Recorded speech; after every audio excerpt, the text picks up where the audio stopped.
जय गुरुदेव। परमार्थी प्रश्नोत्तरी गुरु शिष्य संवाद। प्रश्न: स्वामी जी, भजन करना बहुत मुश्किल है।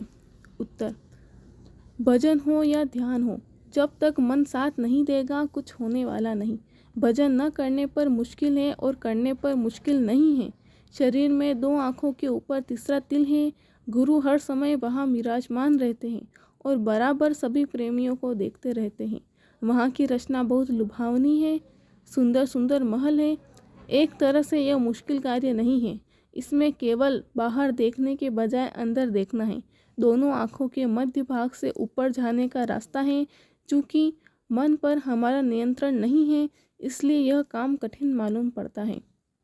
धैर्य और होशियारी के साथ इंसान शेर को भी सिखा पढ़ा लेता है। इसी तरह से सुमिरन तथा भजन के द्वारा मन को तीसरे तिल में ठहरने की बात सिखाई पढ़ाई जा सकती है।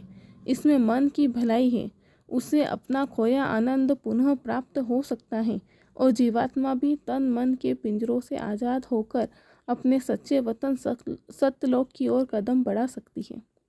प्रश्न: स्वामी जी, शब्द धुन किसे कहते हैं?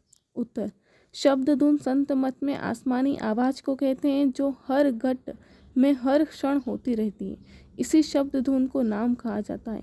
आकाशवाणी, देववाणी, कलमा और आयतें भी कहते हैं। इस ईश्वरीय संगीत को सुनने का नाम भजन है। इस आंतरिक शब्द ध्वनि को केवल आत्मा ही सुन सकती है।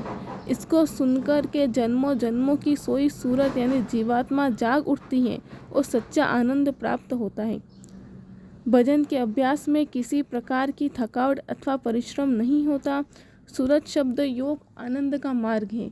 सुमिरन से परमात्मा की याद करनी पड़ती है और भजन में परमात्मा के न रूप, नूरी स्वरूप और शब्द रूप को स्थिर करना पड़ता है। इन साधनों को करके सूरत द्वारा शब्द में जुड़ना पड़ता है। जीवात्मा शब्द की एक बूंद है। शब्द ही गुरु है, तो सूरत शब्द में मिलकर शब्द रूप हो जाती है। इस बात को समझना चाहिए। सूरत जब शब्द में मिल जाती है तो शब्द रूप हो जाती है। वह मालिक शब्द रूप है, सदा और सदा सबके साथ रहता है। वाणी में कहा है कि शब्द स्वरूपी संग है, कभी न होते दूर। धीरज रखियो चित्त में, दिखेगा सतनूर। जो कोई लगन के साथ नित्य नियम से भजन ध्यान करता है तो उसकी दिव्य आँख खुल जाती है। दिव्य कान के खुलने से अंतर में घंटे घड़ियाल बजने लगते हैं, जो मन को खींचते हैं। उस ईश्वरीय संगीत को सुनकर मन उसी प्रकार फिदा हो जाता है जैसे बीन की आवाज़ सुनकर सांप स्थिर हो जाता है। ऐसी मस्ती चढ़ती है। शब्द नाम रतन धन है। इसी को पाकर मीराबाई ने लिखा है कि पायो जी मैंने नाम रतन धन पायो। हिसाब चुकवा लो। आपको कोई कुछ कहे उसका जवाब मत दो। सुन लो। आपका जब तक कुछ लेना देना है वह कहेगा, फिर उदास हो जाएगा।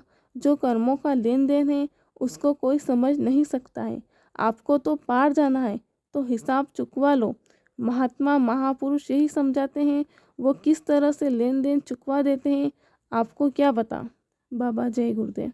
भक्त की पहचान है कि प्रेम का जल हमेशा आँखों में भरा रहे। जय गुरुदेव।